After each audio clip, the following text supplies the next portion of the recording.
تمام چینلز پر اس کی نشریات بند کر دی جاتی ہیں۔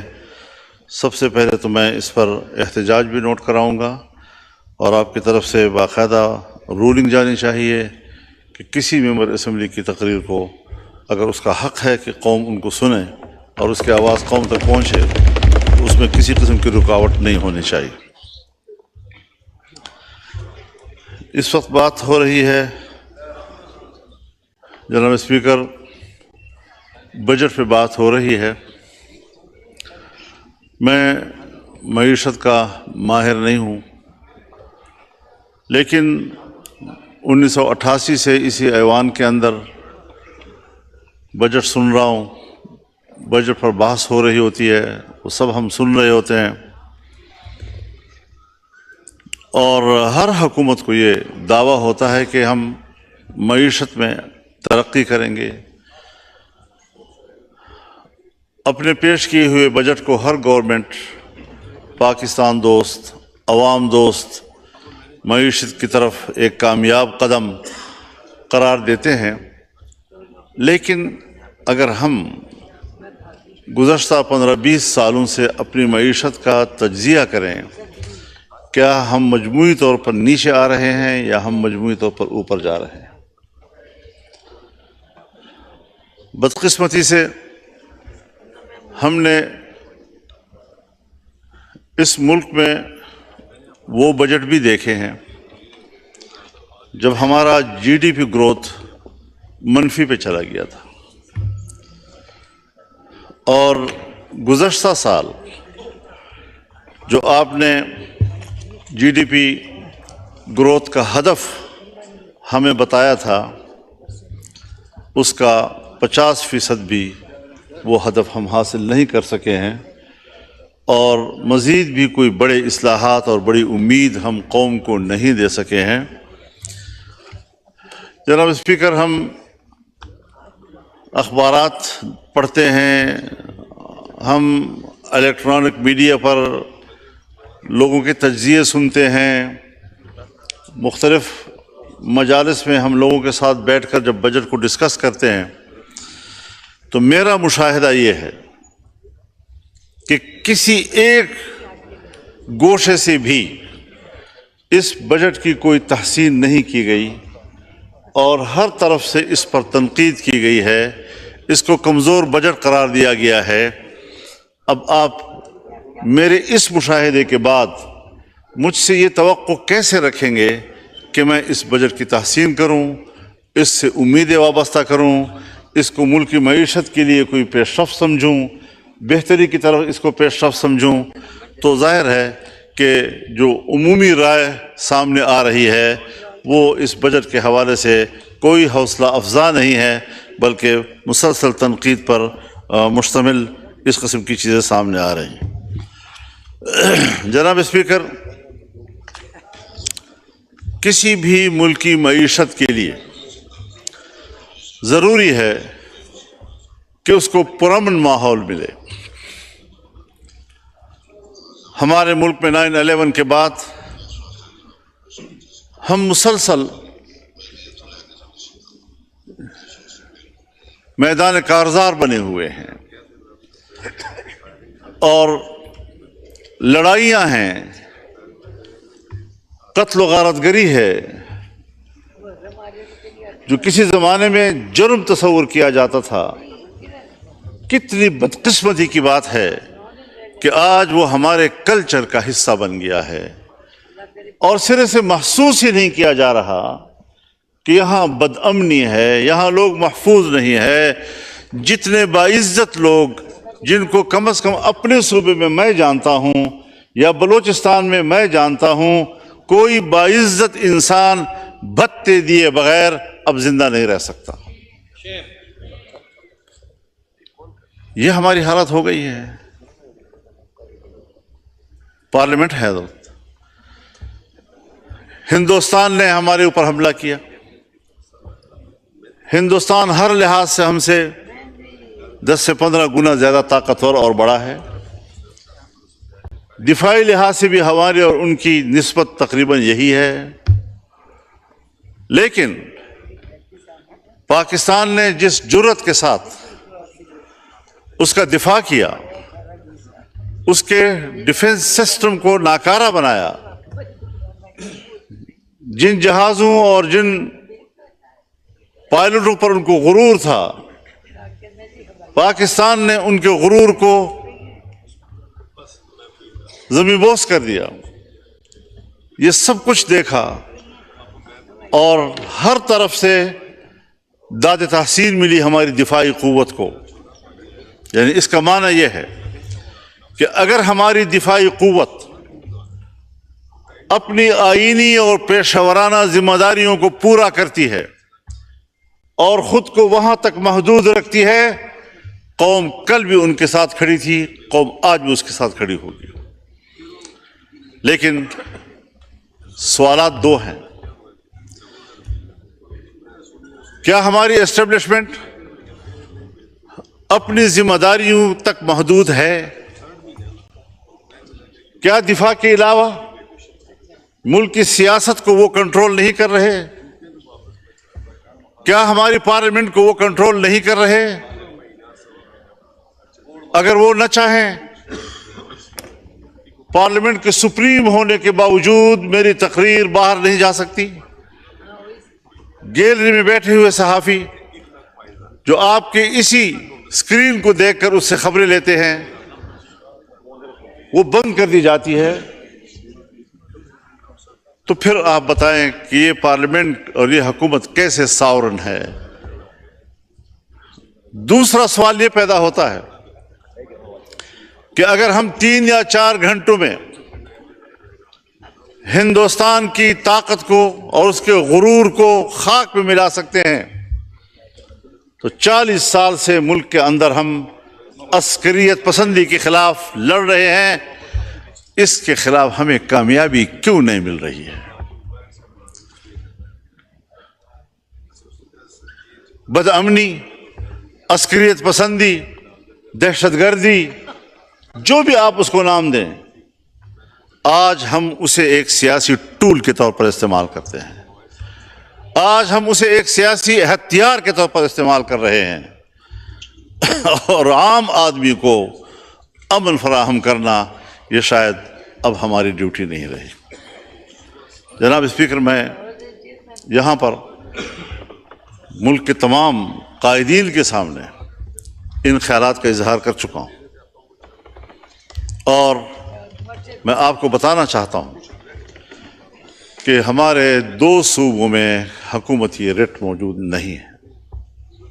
یہ اعادہ کر رہا ہوں، یہ نہیں کہ پہلی مرتبہ کہہ رہا ہوں۔ اگر 2 صوبوں کے اندر حکومتی رٹ ہی موجود نہیں ہے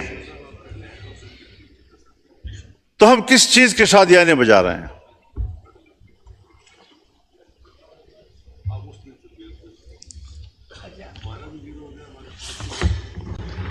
ہم اپنے ملک میں بھی محفوظ نہیں ہیں اور دنیائے اسلام بھی محفوظ نہیں ہے۔ ان تمام تر حالات میں ہماری قانون سازیاں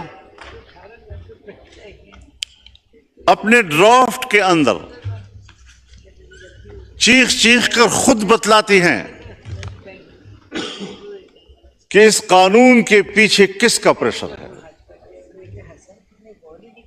آپ ہمیں اس ڈرافٹ کے پیچھے خود بتا رہے ہوتے ہیں کہ IMF کا پریشر ہے، آپ خود ہمیں بتا رہے ہوتے ہیں کہ FATF کا دباؤ ہے، آپ ہمیں بتا رہے ہوتے ہیں کہ ہم یہ قانون سازی اقوام متحدہ کے دباؤ پہ کر رہے ہیں، ان کی خواہش اور ترغیب پہ کر رہے ہیں۔ ہماری ساورنٹی کدھر گئی؟ ہم ایک آزاد ملک کی حیثیت سے ہر سال 14 اگست کو یوم آزادی مناتے ہیں، ہم اس دعوے کے ساتھ کہ ہم ایک آزاد ملک ہیں، ایک آزاد قوم ہیں، لیکن بین الاقوامی سیاسی ادارے، انسانی حقوق کے ادارے جہاں بیٹھے ہوئے ہیں، آج ہمارے جیسے ترقی پذیر ممالک یا پسماندہ ممالک وہ بین الاقوامی اداروں کے قراردادوں ان کے پاس کیے ہوئے قوانین وہ ہمارے ہاں مؤثر ہیں، اور ہمارا اپنا آئین اور قانون غیر مؤثر اور معطل ہو جاتا ہے۔ اس سے ابھی حال ہی میں آپ نے وہ قانون سازیاں کی ہیں جس کے آپ کا اپنا آئین ایسی قانون سازی کی قطعاً اجازت نہیں دیتا۔ کبھی ہم نے اپنا احتساب کیا ہے؟ کبھی ایک لمحہ کے لیے سوچا ہے؟ اور جب آپ اس ملک کے اندر آئین کو پامال کرتے ہیں، جب آپ اس ملک کے اندر قرآن و سنت کو پامال کرتے ہیں، تو کبھی اس کو حقوق انسان کا لقب دے دیتے ہیں، تو کبھی ان کو حقوق نسوان کا لقب دے دیتے ہیں۔ میں حیران اس بات پر ہوں کہ اسی ایوان کے اندر ہم نے وہ قانون سازی بھی دیکھی، ہم نے ہی اس کا دفاع کیا، لیکن وہ قانون پاس ہو گیا تھا کہ حد زنا، اس میں زنا بالجبر اور زنا بالرضا کے درمیان فرق کیا گیا، اور زنا بالرضا کے حوالے سے قوانین معطل کر دیے گئے، تبدیل کر دیے گئے، آئینی ترمیم تک کی گئی اور سہولتیں مہیا کی گئیں۔ لیکن آج ہم 18 سال کی عمر کو نکاح کے لیے پابند کر کے اس پر سزائیں دے رہے ہیں۔ دولہا دلہن کو بھی سزا، ان کے والدین کو بھی سزا، اس نکاح خان کو بھی سزا۔ یہ کس قانون کے تحت اس قسم کی سزائیں آپ نافذ کر رہے ہیں؟ جبکہ اسلامی نظریاتی کونسل اس کو مسترد کر رہا ہے، تمام علماء کرام اس کو مسترد کر رہے ہیں، جو قرآن و سنت کے حوالے سے اتھارٹی تصور کیے جاتے ہیں وہ اس کو مسترد کر رہے ہیں۔ خلاصہ کلام یہ جناب اسپیکر، مسئلے کی نزاکت کو دیکھیں، اس پہلو پہ نظر ڈالیں کہ ہم جائز نکاح کے لیے تو مشکلات پیدا کر رہے ہیں اور زنا بالرضا کے لیے سہولتیں پیدا کر رہے ہیں۔ یہ علامت ہے ایک پاکستان کی اسلامی مملکت کی۔ اس کے بعد ہم اس کو اسلامی مملکت کہیں گے؟ یہ کوئی صرف جھومر ہے کہ ہم ماتھے پہ اس کو لٹکاتے رہیں؟ آپ نے اس آئین کے اندر اپنے آئین کو پامال کیا ہے۔ آپ نے ایک مسلمان ملک کے پارلیمنٹ کے طور پر قرآن و سنت کو پامال کیا ہے۔ کب احساس ہوگا آپ کو؟ اور جب اس پر تنقید کی جاتی ہے تو ادارے بھی، اور پتہ نہیں ان کے کام آنے والے کیا کیا لوگ، این جی اوز، وہ ہمارے اوپر ٹوٹ پڑتے ہیں۔ بھائی کبھی آپ اوپن ڈیبیٹ کریں، تم بتاؤ ہمیں تمہارا ملحدانہ فکر، تمہارا لبرل سوچ، تمہاری آزاد خیالی، تمہاری روشن خیالی، آمنے سامنے آ کر ہم بتائیں گے آپ کو کہ وہ کس قدر تاریک ہے اور قرآن و سنت کس قدر روشن ہے اور کس قدر انسانیت کا محافظ ہے۔ چھپے چھپے پھرتے رہتے ہیں، لابنگ کرتے ہیں گھر گھر میں، ایک ایک ممبر کے گھر جاتے ہیں، ہم نے یہ کیا، ہم نے وہ کیا، ہم نے یہ کیا، ہم یہ کرنا چاہتے ہیں، اور اس قسم کی لابنگ کے نتیجے میں ہماری قانون سازی ہوتی ہے۔ نہ ہمارا آئین اس کا تقاضا کرتا ہے، نہ ہمارا ملک اس کا تقاضا کرتا ہے، نہ ہمارا معاشرہ اس کا تقاضا کرتا ہے، اور اس ملک کے اندر وہ کچھ ہو رہا ہے کہ جو خود یورپ میں نہیں ہو رہا۔ جناب اسپیکر، ہمیں اس پہلو کو بھی مد نظر رکھنا چاہیے کہ آج پھر ایک دفعہ ہم بارود اور میزائل اور بمباریوں کے نشانے پہ ہیں۔ ہم نے بہت خون دے دیا ہے، ہماری قوم بہت قربانیاں دے چکی ہیں، ہمیں فوج کی قربانیوں کا احترام ہے، لیکن قوم نے جو قربانیاں دی ہیں، نہت تھی قوم نے کہ ہم ان کا دفاع نہیں کر سکتے، ہمارے پاس صلاحیت و استعداد ہی نہیں ہے۔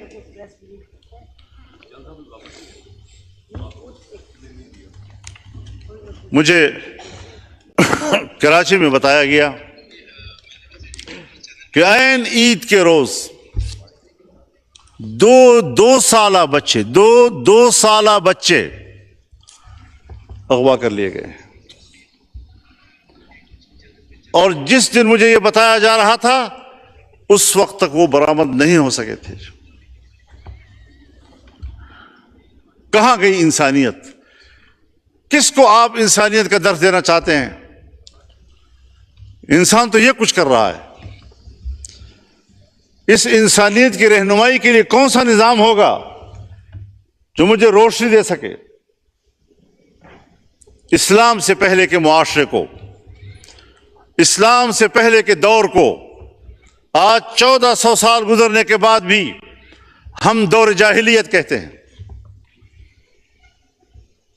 اگر اس وقت اللہ کے دیے ہوئے نظام سے مبرہ ہو کر اپنی حیوانی خواہشات کے تحت زندگی گزارنے کو زمانہ جاہلیت سے تعبیر کیا جا سکتا ہے تو آج بھی اس طرح کی سوچ کو میں جاہلیت سے تعبیر کرتا ہوں. یہ قطر قوم کی رہنمائی کرنے کی صلاحیت نہیں رکھتے.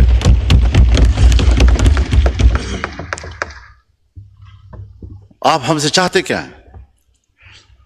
ہم اپنا فکری ہتھیار بھی پھینک دیں آپ کے سامنے؟ ہم اپنا عقیدہ و ایمان اس کا ہتھیار بھی آپ کے سامنے پھینک دیں، سرنڈر ہو جائیں؟ میں اعلان کرتا ہوں کہ اگر ریاست کے ذمہ داروں کو، حکمرانوں کو اس قسم کے ایجنڈا قبول و منظور ہے تو پھر آپ کی اس سوچ کے خلاف میں اس ایوان سے اعلان جنگ کرتا ہوں. یہ نہ ختم ہونے والی جنگ ہو. کچھ اللہ کو سامنے رکھے. یہ 99 نام کا ہم بار بار حوالہ دیتے ہیں.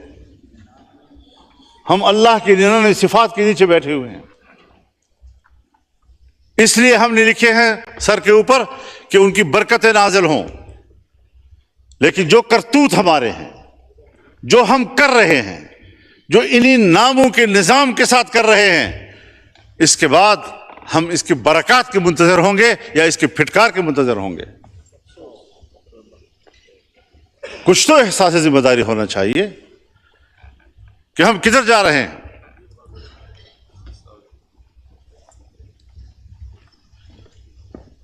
آج ہمارا فلسطینی 60,000 سے زیادہ شہید ہو چکا ہے، اور ابھی تک میرے مسلمان بھائی کا خون پی پی کر صہیونی درندوں کا پیاس نہیں بجھ رہا. مسلسل بمباریاں جاری ہیں. 2 روز کے اندر 1,500 لوگ شہید ہو چکے ہیں. مجھے ابھی راستے میں ایک صحافی نے پوچھا اور وہ ریکارڈ بھی کر رہا تھا کہ جی جنرل عاصم منیر صاحب اور ٹرمپ کی ملاقات ہوئی ہے، آپ اس بارے میں کیا کہیں گے؟ میں نے کہا کہ ابھی میرے پاس تو کوئی ایسی رپورٹ نہیں ہے. انہوں نے اگر کوئی وہاں پر پریس ٹاک کی ہو میرے علم میں نہیں ہے، لیکن میں ایک سیاسی کارکن کے طور پر یہ تجزیہ کر سکتا ہوں کہ اس نے ضرور کہا ہوگا کہ انڈیا پاکستان کے درمیان جنگ نہیں ہونی چاہیے. اس نے ضرور یہ کہا ہوگا کہ ایران اور اسرائیل کے درمیان جنگ نہیں ہونی چاہیے، اور اس نے کبھی نہیں کہا ہوگا کہ اسرائیل فلسطینیوں پر بمباری بند کر دے. یہ 3 جملے میرے پاس ہیں کہ ادھر سے انڈیا پاکستان جنگ کی بات ہوئی ہوگی، اسرائیل اور ایران کے جنگ کی بات ہوئی ہوگی، اور کبھی بھی فلسطین کے حوالے سے ٹرمپ نے بات نہیں کی ہوگی. کیوں یہ امتیاز بڑھتا جا رہا ہے؟ جہاں پر صہیونی مرتا ہے، جہاں پر مودی مرتا ہے، اس سے تو ان کو تکلیف ہو رہی ہے، لیکن اگر ایک غریب مسلمان، غیر مسلح مسلمان، چھوٹے چھوٹے بچے، خواتین، بوڑھے بزرگ، ان کا خون بہہ رہا ہے، پورا شہر ملبے کا ڈھیر بن گیا ہے، اس کا کسی کو احساس نہیں ہے؟ مسلمان کی نظر سے نہ دیکھو، انسان کی نظر سے دیکھو. اس کا معنی یہ ہے کہ اگر کوئی شخص مسلمان نہیں ہے، اگر کسی شخص کی زندگی قرآن و سنت کی تعلیمات سے آراستہ نہیں ہے، تو پھر یہ انسانیت نہیں، اسی کو ہم حیوانیت کہتے ہیں۔ اس انسانیت پر فخر مت کرو، شرم کے مارے تمہارے سر جھک جانے چاہیے۔ اس کو انسانیت کہتے ہیں۔ پاکستان اسلامی دنیا کا بڑا ملک ہے، پاکستان اسلامی دنیا کا مؤثر ملک ہے، پاکستان اسلامی دنیا کا طاقتور دفاعی قوت ہے، پاکستان اسلامی دنیا کا ایٹمی طاقت ہے، پاکستان کے اندر وہ تمام صلاحیتیں موجود ہیں کہ وہ امت مسلمہ کی قیادت کرے۔ اور ہم ہیں کہ ملک کے داخلی صورتحال میں بھی ہم دفاعی پوزیشن میں ہیں، اور خطے کی صورتحال میں بھی ہم دفاعی پوزیشن میں ہیں۔ قیادت خاک کریں گے ہم۔ یہی پیغام اس پارلیمنٹ سے امت مسلمہ کو جانا چاہیے، OIC کو جانا چاہیے۔ بین الاقوامی اداروں کی کوئی حیثیت اب نہیں رہی۔ OIC ایک دکھاوا ہے، OIC۔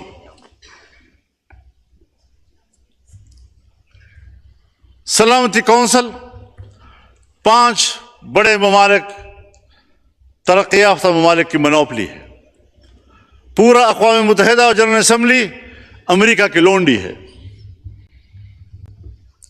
جب وہ چاہیں ہماری سیاست پر بھی قبضہ کر لیں، ہم سے قانون سازی کا حق بھی چھین لیں، ہم ان کے دباؤ پر قانون سازیاں کرتے رہیں، معیشت ان کی خواہشات کے تابع کریں۔ اور یہ جو بجٹ پیش کیا گیا ہے، اگر وزیر خزانہ صاحب موجود ہوتے تو میں ان کی موجودگی میں یہ کہتا کہ وزیر خزانہ صاحب، یہ بجٹ آپ نے تیار نہیں کیا، یہ IMF نے تیار کیا ہے اور آپ نے پڑھ کر سنایا ہے۔ آپ کے اندر اس وقت بجٹ بنانے کی صلاحیت بھی ختم ہو چکی ہے۔ کب ایک طاقتور ملک کی حیثیت اختیار کریں گے ہم؟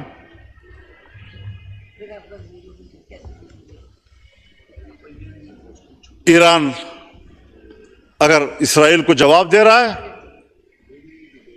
تو ایران کے ہاتھ روکے جاتے ہیں۔ اگر پاکستان انڈیا کو جواب دیتا ہے تو پاکستان کے ہاتھ روکے جاتے ہیں۔ لیکن اگر وہ مسلمانوں کا قتل عام کر رہا ہے تو ان کو کھلی چھٹی دی جاتی ہے۔ ہندوستان کے مسلمان کا قتل عام ہوا اسی مودی کے ہاتھوں۔ یہ مسلم دشمن۔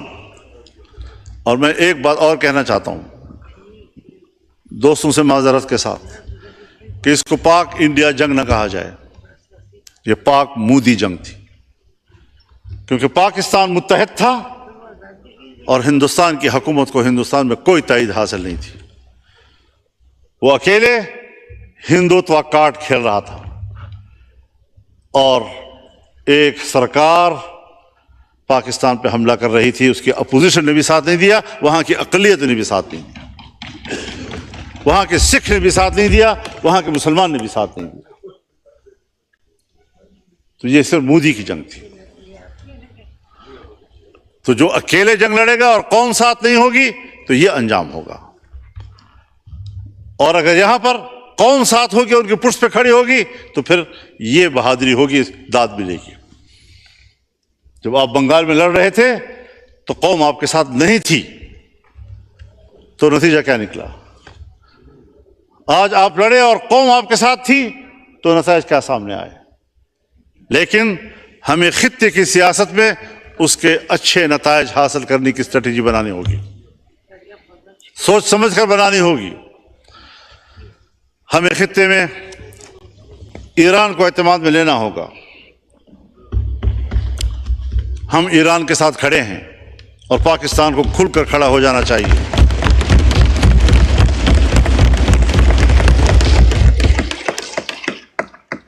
ہمیں کھل کر اہل غزہ کے ساتھ، فلسطینیوں کے ساتھ کھڑے ہو جانا چاہیے۔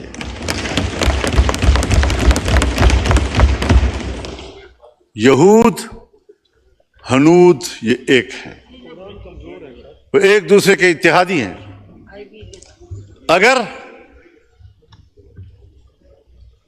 فلسطین سے آگے لبنان پر وہ حملے کر چکا ہے، اگر وہ شام پر حملے کر چکا ہے، پرانے قبضے ایک طرف، حال ہی میں جو اس نے شام کی دفاعی قوت کو تباہ کیا ہے،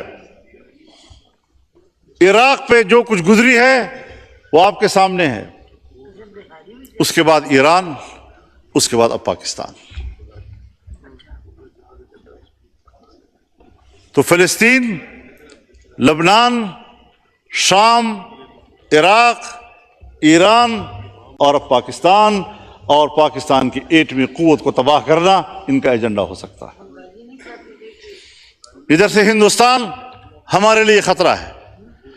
ہم خطے کے ممالک کے ساتھ انگیج نہیں ہو رہے، ہمیں وہ پالیسی بھی بنانی ہوگی۔ ہمیں اپنے دوست ممالک ہم سے دور ہوتے جا رہے ہیں، وہ گرم جوشی نہیں رہی ہے جو کسی زمانے میں تھی اور آج ہونی چاہیے تھی۔ تو ایسی تمام تر صورتحال میں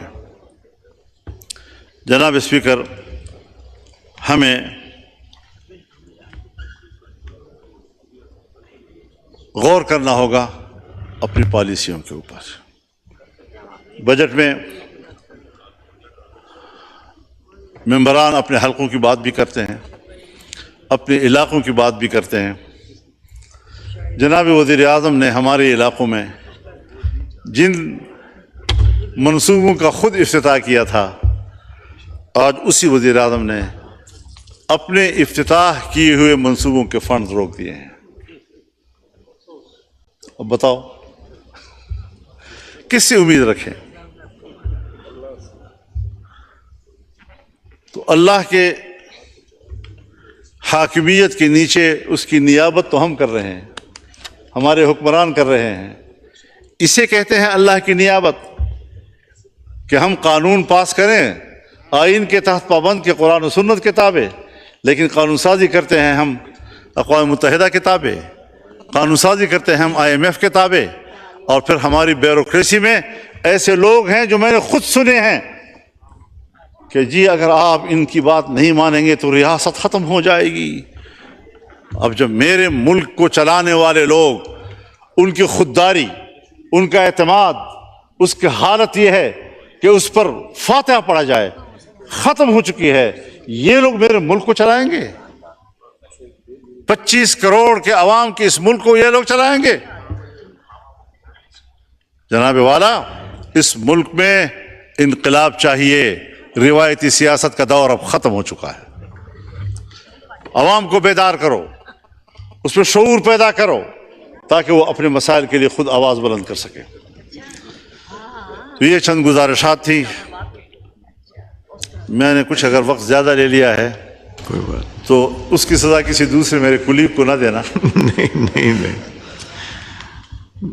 انشاءاللہ اللہ کرے کہ ہم اپنی روش پہ نظر ثانی کریں، ملک کے اندر جمہوری اقدار کو بحال کریں، سیاستدانوں کے ساتھ انتقامی رویہ نہ رکھیں، اور ایک انصاف پر مبنی نظام ہونا چاہیے۔ معیشت قوت کے استعمال سے بہتر نہیں ہوگی، معیشت قوم کو انصاف مہیا کرنے سے ہو سکتی ہے، اس کے بغیر نہیں۔ وآخر دعوانا ان الحمدللہ۔